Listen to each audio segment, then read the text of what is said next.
অবশেষে সব জল্পনার অবসান। ইংল্যান্ডের বিপক্ষ সিরিজে বিরাটের না খেলতে পারার কারণ অবশেষে জানা গেল। বাবা হয়েছেন তিনি। 15ই ফেব্রুয়ারি কোল আলো করে পুত্র সন্তান আসে বিরাটের পরিবারে। অবশেষে সে কথা জানালেন বিরাট অনুষ্কা। ইনস্টাতে পোস্ট করে এই সুখবর জানিয়েছেন তিনি। পৃথিবীতে এলো ভামিকার ভাই।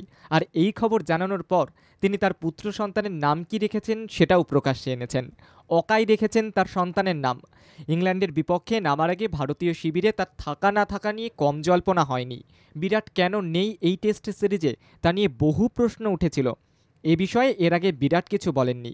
বিরাট দলে কেন নেই তা বলেননি বিসিসিআইও। অবশেষে সবটা প্রকাশ্যে আনলেন বিরাট নিজেই। জানা গিয়েছে অনুষ্কা ও বিরাট দ্বিতীয় সন্তানের জন্মের আগে কোনো কিছুই প্রকাশ্যে জানাতে চাননি। ব্যক্তিগত পরিসরেই রাখতে চেয়েছিলেন। বিরাট যে পোস্টটা করেছেন সেখানে তিনি লিখেছেন, অত্যন্ত আনন্দের সঙ্গে জানাচ্ছি যে গত 15ই ফেব্রুয়ারি আমাদের পুত্র সন্তান এবং ভামিকার ভাই অকাই জন্ম নিয়েছে। এই আনন্দের দিনে আপনাদের ভালোবাসা আর আশীর্বাদ চাই। আশা করি আমাদের ব্যক্তিগত জীবনকে আপনারা সম্মান জানাবেন।